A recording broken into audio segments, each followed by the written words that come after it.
오늘 저는 야고보서 5장 13절에서부터 18절의 말씀을 가지고 교회가 해야 할 일, 치유와 병고침이라는 제목을 통하여 하나님의 말씀을 증거하고자 합니다. 현재 우리나라는 세계 최고의 의료 시스템을 가지고 있다고 합니다. 세계 어느 나라에서도 부러워할 만큼 국민 건강보험이 아주 잘 되어 있습니다. 의료보험뿐만 아니라 의료기술, 의료 서비스도 어느 선진국에 못지않게 앞서고 있습니다. 미국으로 이민 간 사람들도 그곳에서 의료비가 비싸고 치료를 받지 못 받다가 한국에 들어오면 제일 먼저 가는 곳이 병원이라고 합니다. 그 중에서도 치과를 가장 많이 간다고 합니다. 우리나라는 치과 보험이 적용이 되어 저렴하게 치료받는 경우가 많다고 합니다. 그리고 그 다음에 가는 곳이 바로 미용실입니다. 미국에서 머리 손질을 하려면요 보통 10만원에서 20만원은 기본입니다. 그런데 우리나라는 몇만 원 안 주어도 머리 손질을 해줄 뿐만 아니라 파마를 할 수가 있습니다. 제 머리도 8,000원이면 할 수가 있습니다. 그러니 뭐 미국 같은 경우에는 이 정도 하려면 한 10만 원 정도는 줘야 된답니다. 그리고 비싸게 주면 뭐 파마만 하면 20만 원, 30만 원 정도 하는데 이렇게 우리나라는 좋은 점이 많이 있습니다. 그래서 행복합니다. 중국 교포들도 우리나라에 취업하여 건강보험 혜택을 받으려고 많은 노력을 합니다. 외국인이라도 가족 중에서 암 환자가 있어도 건강보험 가입자라고 하면 그 가족이 혜택을 받을 수 있고 올 4월부터는 입국한 지 6개월 이상이 되면은 치료를 받을 수 있다고 합니다. 그러니 우리나라가 얼마나 살기 좋은 나라입니다. 우리가 뭐 세금이 많이 들어간다고 하지만 또 사람들을 고쳐주면 얼마나 좋은 일입니까? 이러한 의료보험 시스템을 시작한 것은 1963년 박정희 대통령부터 80년대 전두환 대통령을 거치면서 김대중 대통령에 이르러서 전 국민 건강보험 시스템이 완성이 되었다고 합니다. 그래서 지금까지 오게 됩니다. 하지만 최근에 이러한 의료 시스템의 붕괴가 보이고 있다고 합니다. 서울과 수도권 외 지방에는요 의사 부족 현상으로 공공의료 시스템이 무너지는 것이 아니냐는 이야기가 나오고 있습니다. 그래서 병원을 가려면 어디로 가야 돼요? 서울로 가라고 하는 이야기가 있을 정도입니다.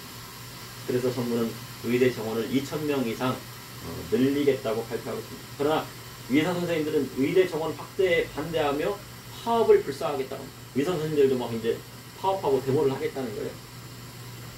의사가 늘어나면 그만큼 수입이 줄어들기 때문입니다. 현재 우리나라 의료 시스템은 최고의 기점을 찍고 이제 앞으로는 이제 하향 곡선을 그릴 것이라고 이제 전문가들이 말합니다. 이제는 의사 선생님도 돈이 되는 곳에 지원하여 편중되는 현상이 두드러지고 있다고 합니다. 한 뉴스의 사설에서는 정형외과 의사들이 외상외과에 가지 않으려고 한다고 합니다. 외상외과에 가면 힘이 들 뿐만 아니라 돈도 안 되고 잘못하면 소송에 걸어가지고 의료 분쟁에 휩싸이면요 그것이 막 골치 아픈 거예요. 치료했다가 사람이 죽기라도 하면은 그 가족들이 무엇이 잘못됐는지 따져들면 쉽지 않습니다. 그러니 외상외과 지원이 줄어들고 의사들이 부족하는 현상이 나타나게 되는 것입니다. 기피하는 곳이 있으니 나중에는 간단한 맹장 수술도 의사가 부족하여 위험에 빠질 수 있다는 결론이 나오게 되는 거죠. 정형외과 의사 선생님들이 돈이 되는 척추나 관절외과에는 의사 쏠림 현상이 일어난다 합니다. 관절은 막 서로 고치려고 그리고 척추도 막 고치고 왜냐면 이제 돈도 되고 그러니까. 그런데 돈이 안 되는 소아과나 산부인과는 기피하고 돈이 되는 성형외과나 피부과를 선호하는 경향이 있다고 해요. 피부라든가 성형외과를 하면요 돈을 많이 번다는 겁니다. 그래서 아이들이 아파도 응급실에 소아과 전문의가 없어서 돌아가야 하는 경우가 생기기도 합니다. 사람들이 아이 낳고 키우기가 어려운 시대가 되었다고 합니다. 저는 그래서 소아과 의사 선생님께요 어느 날은 선생님이 나라를 살리십니다 하니까요 그래도 좋아하시더라고요. 그러니까 소아과 의사 선생님이 부족하니까 소아과 담당하신 선생님이 계셔서 나라를 살리고 아이들을 키울만 합니다. 좋아하세요. 오늘 본문 야고보서를 보니 교회에 병든 자가 있으면 어떻게 해야 하는지 정확하게 그리고 또 분명하게 말씀하고 있습니다. 하나님과 주 예수 그리스도의 종된 야고보는 성도에게 몸이 아프고 병이 들면 교회와 병든 자는 무엇을 해야 하는지 정확하게 말씀하고 있습니다. 이를 통해 이 시대를 살아가는 저와 우리 성도님이 하시는 하나님의 말씀은 무엇인지 여러분과 함께 나누고자 합니다. 첫째, 교회가 해야 할 일은 병든 자를 위하여 기도해야 하는 일입니다. 사도행전 2장에 보면 오순절 성령 사건이 일어난 후에 많은 사람들이 주의 품으로 돌아왔습니다. 한날에 3,000명이 회개하고 세례를 받았습니다. 예루살렘에 큰 기적이 일어났어요. 3,000명이 줄지었어요. 세례 받으려고 막 온 거예요. 그러니까 어떡합니까? 물이 없으면 어떻게 돼요? 양동이에다 물을 담아갖고요. 그 양동이를 뭐 하나씩 사람들한테 하니까 그 광경이 얼마나 아름답고 보기 좋았겠습니까? 그러니 얼마나 큰 역사입니까? 그렇게 많은 사람들이 교제하고 떡을 떼며 오로지 기도에 전념했습니다. 그리고 제9시 오후 3시쯤에 기도 시간에 성령 충만한 베드로와 요한이 성전에 올라갔습니다. 그때 나면서 목 걷게 된 자가 사람들이 이를 메어다가요 그 성전 미문에 딱 열은 거예요. 그는 하반신 장애인으로 태어나면서부터 걷지 못해서 돈을 벌 수 없었습니다. 생계를 위해서라도 성전 미문에 앉아서 돈을 구걸했습니다. 태어나면서 못 걷는 사람은요 현대 의학으로도 어떤 정형외과 의사라도 고치기 어려운 것입니다. 아무리 외과 의사라도요 그를 걷게 하기는 힘이 듭니다. 왜냐하면 뼈만 고치는 것이 아니라 근육이 생겨야 걷을 수 있기 때문에 평생 걷지 못하고 누워 있었으니 가장 먼저 빠지는 것이 근육입니다. 그리고 관절이 굳어 펴지거나 오므려지지가 않습니다. 그것을 외과 수술로 정상으로 만든다는 것은 불가능에 가까운 것입니다. 그런데 베드로와 요한이 그를 보고 우리를 보라. 그랬더니 어떻게 해요? 이 하반신 장애인이 딱 보고 우리에게 나에게 무엇을 주려 하는가? 돈을 주려 하는가? 그런데 그에게 필요한 것이 돈이 아니었습니다. 몸이 온전해지는 것이었습니다. 돈을 받는다면 기쁨은 잠시입니다. 사도행전 3장 6절에 베드로가 말하여 은과 금은 내게 없거니와 내게 있는 것을 내게 주노니 나사렛 예수의 이름으로 일어나 걸어라 하니 그가 걷고 뛰고 하나님을 찬송하며 난리가 났습니다. 하반신 장애인에게 중요한 것이 무엇입니까? 은입니까? 금입니까? 돈입니까? 일어나서 걷는 것입니다. 태어나서 한 번도 다른 사람처럼 걷거나 뛰지 못했던 사람이 걷고 뛰니 얼마나 신기합니까? 이처럼 태어나서 한 번도 세상을 보지 못한 시각장애인이 세상을 보게 되면 얼마나 신기하고 감동스럽습니까? 우리 주님은 현대의학으로도 고칠 수 없는 맹인의 눈을 뜨게 한 것입니다. 말로만 들었던 꽃도 아름답고 하늘도 신기하고 바다도 신기하고 모든 것이 신기합니다. 시각장애인에게 꽃을 설명하라고 해도요 그것이 잘 공감되지 않는다고 합니다. 꽃이 아름답고 향기가 나고 가끔은 가시가 있어서 찔리기도 하는데 아무리 설명해봐야 한 번 눈으로 보는 것만 못한 것입니다.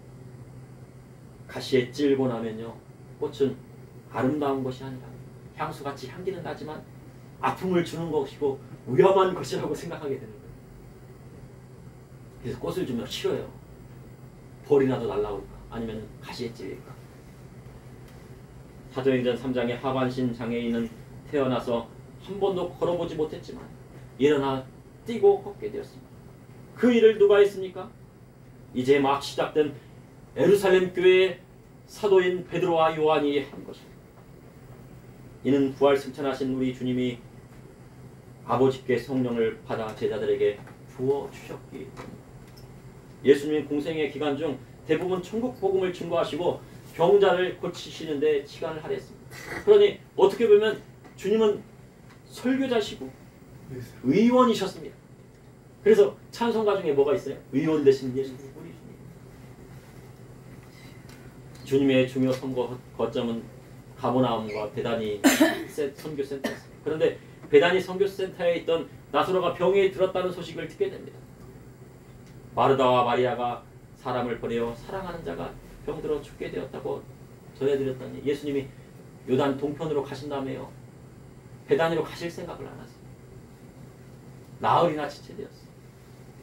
주님 베다니에 오시니 많은 사람들이 나사로의 죽음에 슬퍼하고 있었습니다. 유대인 중에는 말을 합니다. 다른 병자는 다 고치시고 살리시고 맹인도 눈을 뜨게 하셨는데 어찌 사랑하는 자를 죽게 내버려 두었느냐고 한탄을 합니다. 주님 마르다에게 내 오라비가 다시 살리라 하셨지만 마르다는 그 말을 믿지 못하고 마지막 부활의 때 다시 살아날 줄을 안다고 고백을 했습니다. 그러나 주님 나는 부활이요 생명이니 나를 믿는 자는 죽어도 살겠고 무릇 살아서 믿는 자는 영원히 죽지 아니하리라 하시면서 이것을 내가 믿느냐 하셨습니다. 이것을 믿으십니까? 그 질문은요,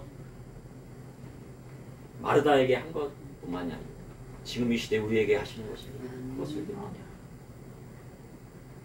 나사렛의 동생 마리아의 인도에 따라 예수께서 나사렛 무덤에 가셨습니다. 그러나 무덤은 돌로 굳게 박혀 있었습니다. 주님 돌을 옮기다니 마르다가 뭐라고 해요? 죽은 지 나흘이 돼갖고요, 썩어서 냄새나는 거예요. 시체 썩는 냄새가 나는 거예요.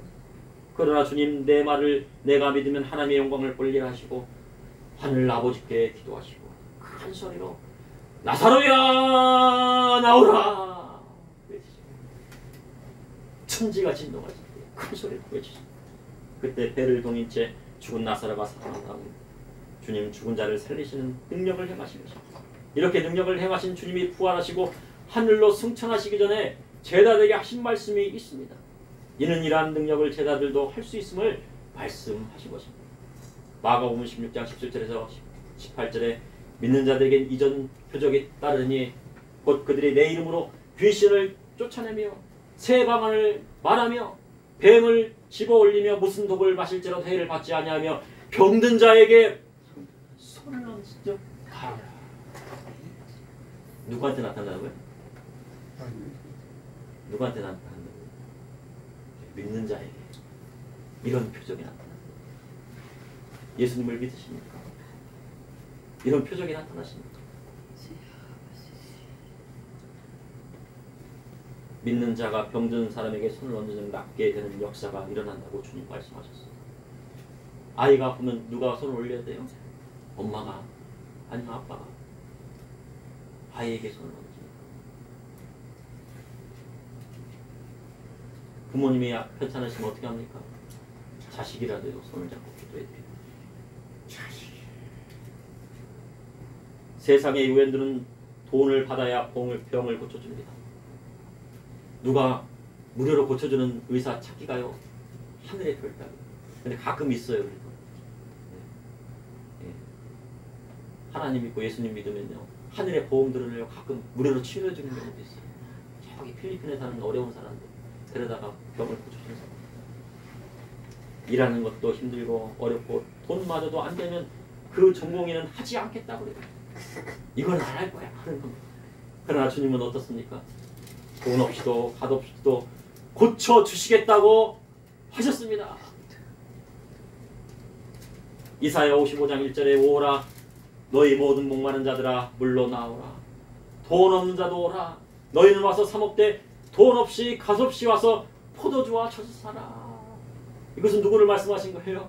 예수님을 말씀하신 거예요. 예수님의 사역에 대해서 말씀하신 거예요. 이를 실천하시고 모범을 보이신 분이 누구십니까? 메시아이신 예수님이십니다. 주님은 죽은 자를 살리고 맹인의 눈을 뜨게 하고 병든 자를 고치셨지만 한 번도 그 값을 받으신 적이 없으십니다. 예수님은 3년 반 동안 의원이 되셨고 지금도 성령님을 통하여 우리의 의원이 되십니다. 그러니 주님 같은 의원이 안 계신 거예요. 왜 주님 같은 의원이 안 계세요? 주님은 온 우주 만물을 창조하시고 사람을 지으신 창조주 하나님이시기 때문에요. 그만한 의원이 없는 겁니다. 주님의 가르침을 받은 사도들도 병을 고치고 돈을 받거나 양식을 구한 적이 없어요. 거저 주었으니 거저 받았으니 거저 주는 거예요. 우리 성도님들도 거저 받았으니 어떻게 돼? 거저 줘야 돼요. 저도 어떻게 됩니까? 거저 받았으니 거저 주는 거예요. 복음을 전할 때 돈 받고 줍니까? 전합니까? 아니에요. 돈 없이 값 없이 주는 거예요.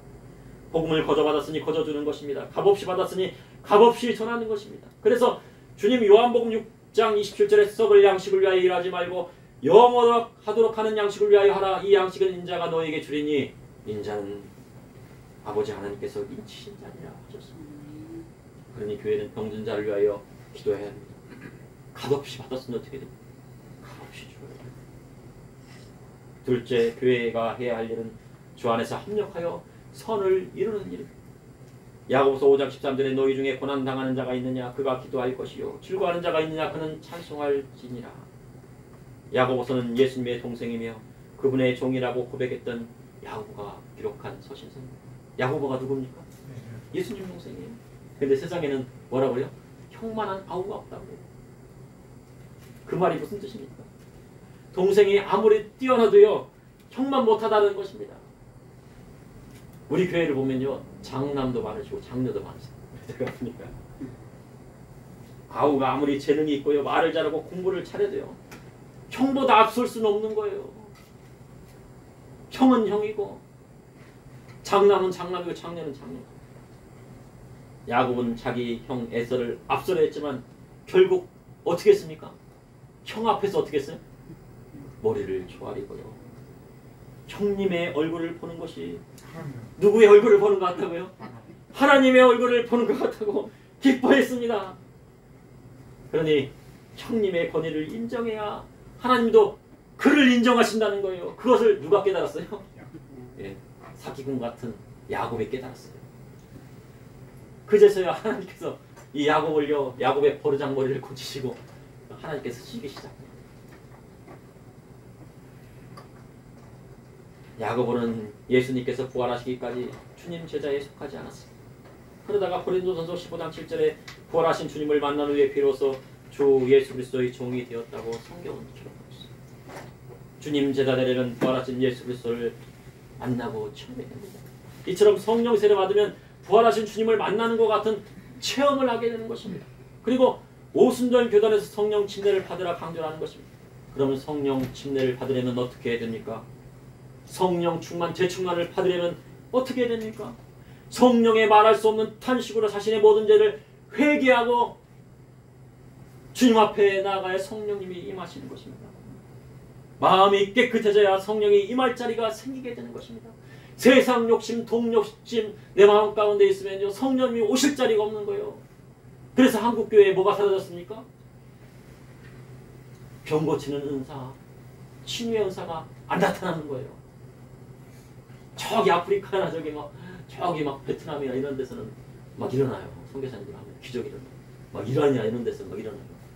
그들에겐 욕심이 없어요.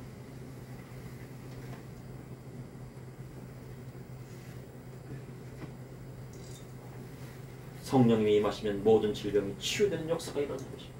성경은 교회 성도 중에 고난당한 사람이 있으면 기도하라 하셨습니다. 기도 외에는 다른 이유가 없어요. 교회가 부흥하는 것도, 가정이 잘 되는 것도, 내 인생이 예수님의 인생, 예수님께서 원하시는 인생으로 변화받기 위해서는요, 기도하는 수밖에 없습니다. 즐거운 일이 있습니까? 그러면 천방지축. 뛰어다니지 말고 하나님을 찬송해야 됩니다. 그래야 하나님께서 영광 받으시고 분별해 주시는 것입니다. 질병이 왔습니까? 그럼 어떻게 해야 됩니까? 야고보서 5장 14절에 너희 중에 병든 자가 있느냐? 그는 교회의 장로들을 청하여 그들은 주의 이름으로 기름을 바르고 그를 위하여 기도할지니라. 주의 종은 야고보는요 병든 자가 있으면 교회의 장로들을 청하라 하셨습니다. 당시 교회의 장로는 최고의 어른이었어요. 하나님 말씀을 가르치는 장로와 그리고 교회를 다스리고 치리하는 장로로 나눠졌습니다. 그리고 행정장로와 하나님 말씀을 전하는 장로가 있었다는 거예요. 그러니 지금으로 보면요 우리 담임 목사님과 우리 목사님과 같은 직분자를 말씀하십니다. 장로님 한 분만 청하는 것이 아니라 장로님들을 청하셨습니다. 그리고 주의 이름으로 기름을 발언하셨습니다. 기름이란 헬라어로 엘라이온입니다. 이는 감람나무 열매를 짠 기름을 말하는데 우리가 최근에 보면은 그 올리브유가 많잖아요. 이 감람유가라고 성경 기록하고 있지만 올리브유가 정확한 명칭입니다. 그래서 당시 올리브는 아주 중요한 의약품이었습니다. 그러니 의약품을 쓰고 또 합심하여 기도하라 하신 거예요. 때로는 믿음이 너무 좋으신 분은요 약을 안 쓰겠다고 하는 거예요. 전 약을 안 먹을 겁니다. 막 아픈데 약 먹으면 딱 나을 것 같은데 약을 안 드시고 병원도 안 가겠다고 하는 분도 있어요. 그러나 성경은 질병에 효과가 있다면 쓰라고 하셨습니까? 쓰지 말라고 하셨습니까? 쓰라고 하셨습니다. 디모전서 5장 23절에 이제부터는 물만 마시지 말고 내 위장과 자주나는 병을 위하여 포도주를 조금 마시라. 바울은 디모데에게 위장병이 있는 것을 알았어요. 그런데 디모데는 성경에 하나님 말씀에 술 취하지 말라고 하셨으니까요. 네갑의 아들처럼 후손처럼요. 요나답의 아들처럼 술을 안 먹겠다고 한 거예요. 입도 안 대겠다고 한 거예요. 나시린처럼. 그런데 디모데가 선교지에 가서 입에 맞지 않은 음식과 알칼리성 물로 인하여 위장 장애를 일으킨 것으로 수정됩니다. 그러나 디모데는 당시 유대인으로 즐기던 포도주를 마시지 않았습니다. 이는 성경에 출처하지 말라고 하셨기 때문에. 그러나 고대 의학에는 물과 혼합한 포도주를 데워서 포도즙을 주게 되면 위장 장애를 치료할 수 있다고 합니다. 그래서 가끔 의사 선생님들이요, 심장이 약하신 분들은 뭐를 먹으라고요? 네, 술 한 잔을 드시라고. 네, 가끔 조금씩이라. 그래야 심장 박동이 빨라지는 거예요. 그러니 사도 바울이 디모데에게 약으로 포도주를 쓰라 한 것입니다. 디모데에게 술 취하기 위해서 마시라 한 것이 아닙니다. 질병을 치료하기 위해서는요, 약을 쓰라 하신 것입니다. 그러나 성도는 습관적으로 병원에 가는 것은요, 좋지 않을 때가 있어요. 막 습관적으로 병원에 가는 분들도 있다는 거예요. 의료비가 막 또 싸고 그러니까. 그러나 마가복음 1장 17절에 예수께서 들으시고 그에게 이르시되 건강한 자에게는 의사가 쓸데없고 병든 자에게야 쓸데있느니라. 나는 의인을 부르러 온 것이 아니요 죄인을 부르러 왔노라 하시니라. 주님, 건강한 사람에게는 의사가 필요 없다고 하셨습니다. 규칙적인 생활하고요, 평소에 건강관리를 잘하면은 의사가 쓸데가 없어요. 의사를 의지하지 않으면 어떻게 됩니까? 하나님 앞에 영광도 돌릴 수가 있어요. 요즘같이 풍요로운 시대는요, 대접받고 싶은 대로 남을 대접하고 적게 먹는 것이 건강에 좋다고 합니다. 막 가난할 때는 많이 드셔야 되잖아요. 근데 이제 풍요로운 때는 어떻게 돼? 적게 먹는 것이 은혜인 것이. 그런데 의사가 돈을 벌려면 어떻게 돼요? 의사는 돈 벌려면 어떻게 됩니까? 사람들이 막 아파야 됩니다. 사람들이 많이 아파야지 돈을 벌 수 있어요. 이것저것 건강식품이다요. 약까지 해서 보니까 막 손에 막 한가득이에요. 막. 그래서 때로는 어떤 분은 막 벌침을 놔요. 벌침 넣는 거 봤는데. 벌침 받아보셨습니까? 벌침 저를 봤는데 벌을 막 이렇게 꿀벌을 잡아다가고요, 이 목에다 딱 넣으면 막 벌들이 막 침을 쏴요. 근데 그걸 건강에 좋다고요. 근데 먹는 것을 좀 줄이면 되는데. 근데 벌침을 놔서 혈액순환을 막 촉진시킨다고 합니다. 보통 아프지 않으면 병원에 갈 일이 없습니다. 그래서 때로는 과잉 진료로 병원들이 원성을 듣게 되는 경우도 있어요. 과잉 진료를 피하기 위해서는 한 곳만 가지 말고 두세 곳을 가라고 권하기도 합니다.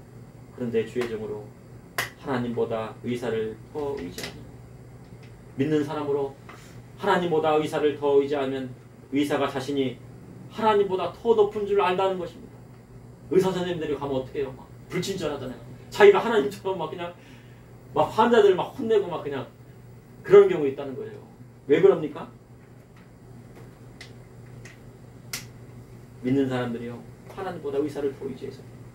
그러니 의사를 구원시킬 수 없는 것입니다. 주의 종으로 하나님보다 의사를 더 의지하면 병든 자에게 손을 얹으라고 하시는 주님 말씀을 사람들이 믿지 않는 거예요. 근데 믿음의 성도는 의사보다 누구를 더 의지해야 돼요? 하나님을 더 의지하고 예수님을 더 의지해야 돼요. 그러니 교회는 의사보다 하나님을 더 의지하고 성경 말씀대로 병든 자를 위하여 기도하고 협력하여 선을 이루어야 한다는 것입니다. 병원에 가서 진료받았는데 병이 있어요. 의사 선생님, 교회 가서요, 좀 기도를 하고 더 오겠습니다. 기도를 열심히 했더니 나았어요. 이거 어떻게 나았습니까? 그럼 뭐라고 해요? 우리 성도님들이 기도해 주셨습니다. 그럼 의사 선생님이 어떻게 해요? 이야, 하나님 대단하신 분이시네. 하나님 믿을 만하네. 예수님 믿을 만하네. 그런 거죠. 셋째, 교회가 해야 할 일은 서로 죄를 고백하고 폭납기를 기도해야 합니다. 야고보서 5장 15절에 믿음의 기도는 병든 자를 구원하리니 주께서 그를 일으키시리라. 혹시 죄를 범하였을지라도 사하심을 받으라. 주님의 몸된 교회에서 장로님들이 병든 자에게 기름을 바르고 합심하여 기도, 병든 자가 구원을 받는다고 말씀하셨습니다. 믿음의 기는 질병을 고칠 뿐만 아니라 그 사람을 구원받게 하는 것입니다. 교회 다닌다면서요, 예수님을 제대로 믿지 않고 세상에 취해 살던 사람이라도 고난당하고 질병을 통하여 구원받는 일이 일어난다는 것이에요. 예수 믿지 않는 가족이라도요, 병원에 입원하고요, 죽게 생기면 누굴 찾아요? 예? 가가지고 전도하면요 그 말을 들어요. 그렇게 막 안 듣던 동생이라도 형님이라도 부모님이라도 기도해주면요 그 끈을 잡아요. 그때 어떻게 하는 겁니까? 구원만. 신자라 하지만 미련한 다섯 처녀처럼 등을 들었을 때 기름은 준비하지 못한 사람이 있을 수도 있고, 달란트는 받았을 때 한 달란트 받은 사람처럼 땅에 묻어둔 사람은 있을 수도 있고, 그리고 주여 주여 하면서도 겉으로 보기에는 믿음이 좋은 것 같지만 용서와 사 같은 사람이 있을 수도 있다는 것입니다. 세상의 탐심과 탐욕을 버리지 못하고 일평생 돈만 쫓다가 주님 앞에 나온 사람도 있을 수 있다는 것입니다. 예수님이 십자가 옆에 달린 강도처럼 세상에 못된 짓 다하고 죄짓고 주님 앞에 달려 양심의 가책을 느끼며 마지막 순간에 회개하고 구원받고 천국 가는 경우도 있다는 것입니다. 이는 모두 하나님께서 그를 사랑하시기 때문입니다. 누군가 그를 위하여 기도하고 있는 사람이 있었기 때문이에요. 내 형제 중에, 아니면 내 부모님 중에, 내 할아버지 중에, 친척 중에.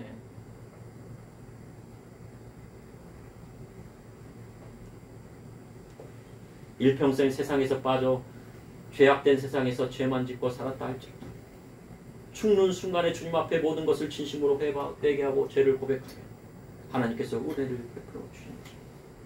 그러나 성도는 턱걸이 신앙이 되어서는 안 됩니다. 바울처럼 의의 멸류관, 생명의 멸류관을 향하여 나가는 사람입니다. 지난 시간에도 말씀을 드렸지만 시험을 보는데 60점만 넘으면 통과하게 된다고 하면요, 60점을 목표로 하면요, 공부하면요 과락이 되는 것이에요. 잘못하면 몇 점 맞는다고요? 59점 맞으면요 떨어지는 결과가 되는 거예요. 근데 만약 천국과 지옥의 커트라인이요 60점이라고 가정을 했대요. 그건 아니지만 60점이라고 가정을 하는데 60점을 목표로 하면요 얼마나 아슬아슬합니까? 어린이 여러분, 네? 시험에 딱 통과하는데 60점 만점을 통과하면요 선생님이 안 남기고 집에 일찍 보내주겠대요. 그러면은 몇 점 맞고 싶어요? 100점 만점에서? 60점 맞으면 통과가 돼요. 근데 몇 점 맞고 싶어요? 예? 할렐루야, 할렐루야. 네, 또. 100점. 100점. 100점 맞아야지. 100점이요. 할렐루야. 아멘. 저는요, 오늘 설교 말씀했어요. 다 80점 이상은 돼야 합니다. 라고 설교하려고 했어요. 그래서 어린이 여러분들, 어린이들이 100점 맞아야 된대요. 그러니까 우리 성도님들 몇 점 신앙을 목표로 해야 된다는 거예요? 100점. 네, 저보다 믿음이 솟는데 저는 80점 이상만, 제 믿음이 80점밖에 안 되는 80점 이상만 목표로 살고 있는 거예요. 제가 보니까 설교는 이렇게 쓴 거예요. 야고보서 5장 16절에 그러므로 너희 죄를 고백하면 병이 낫기를 위하여 기도하라. 의인의 간구는 역사함이 큼이라 하셨습니다. 1907년에 평양 장대인교회 길선조 장로님이 선교사님들을 모시고 부흥회를 하던 도중에 새벽 부흥회요 많은 성도님들이 회개했다고 합니다. 새벽 기도회를 인도했어요. 근데 장로님이 갑자기 새벽 기도를 다 인도하고 있는데요 양심에 찔린 거예요. 그래서 저는요 아간과 같은 사람입니다. 제가 아간 같은 사람이라서 오늘 이 자리에 성령님이 내리시지 않고 복을 주시지 않아요. 다 그 모든 것은 저 때문입니다. 누구 때문이라고요? 저 때문이야. 교회가 부흥되지 않는 건 저 때문이에요. 교회가 성령 받지 못한 건 저 때문이에요. 성령 충만하지 못한 것 저 때문이에요. 성도들이 변화받지 못하는 것 저 때문이에요. 그런 고백이었다는 거예요. 그 내용은 이렇습니다. 1년 전에요 세상에 친구가 떠날 때요 자신의 재산을 다 정리해달라고 그랬어요. 정리하면 누굴 줘야 돼요? 네, 그 식구들한테 줘야 되죠. 그래서 세상을 떠나는 친구에게요 염려하지 말아라. 내게 맡기면은 내가 정리를 다 해서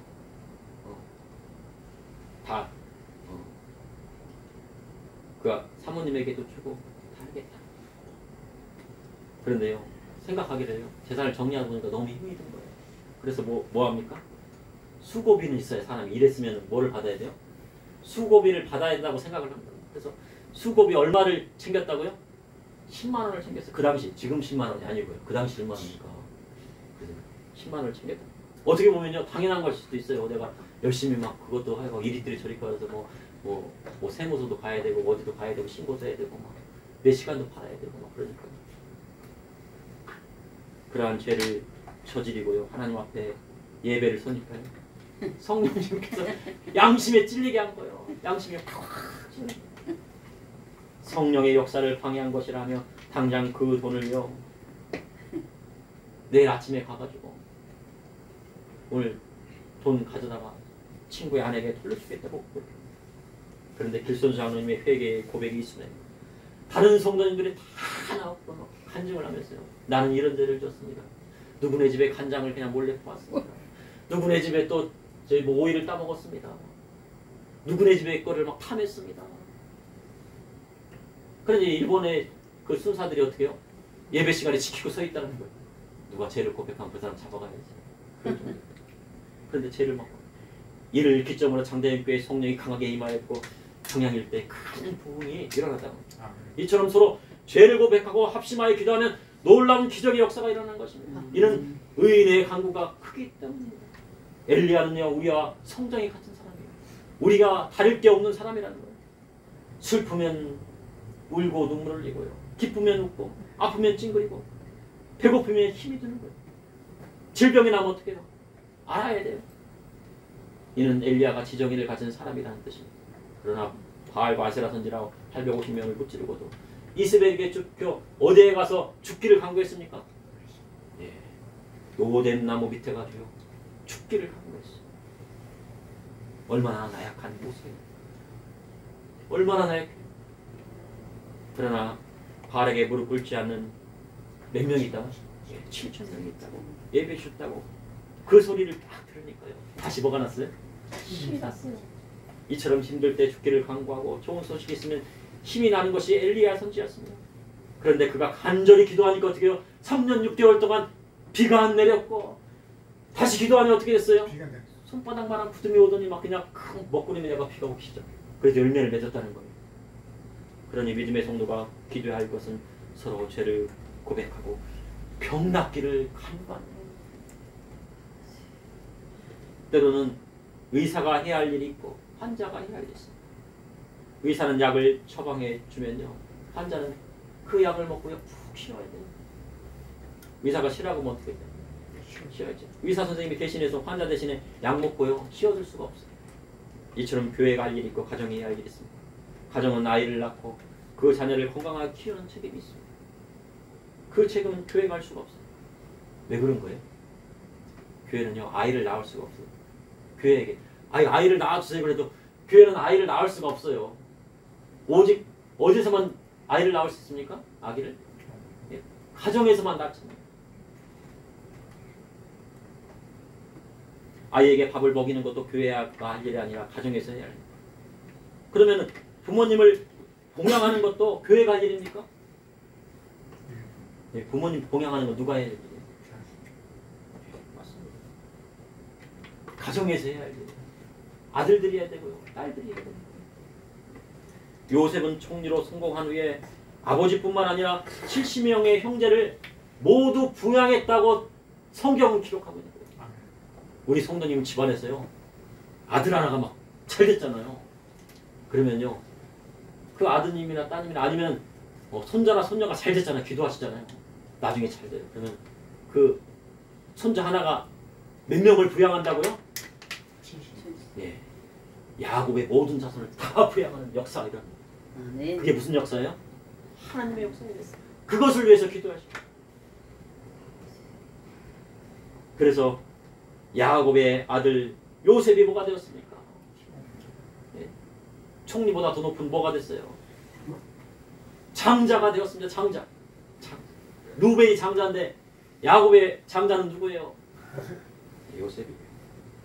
그래서 장자라서 몇 몫을 받았다고요? 2몫을 받았는데 그 두 지파가 누구예요? 에브라임과 므낫세 지파라는 것입니다.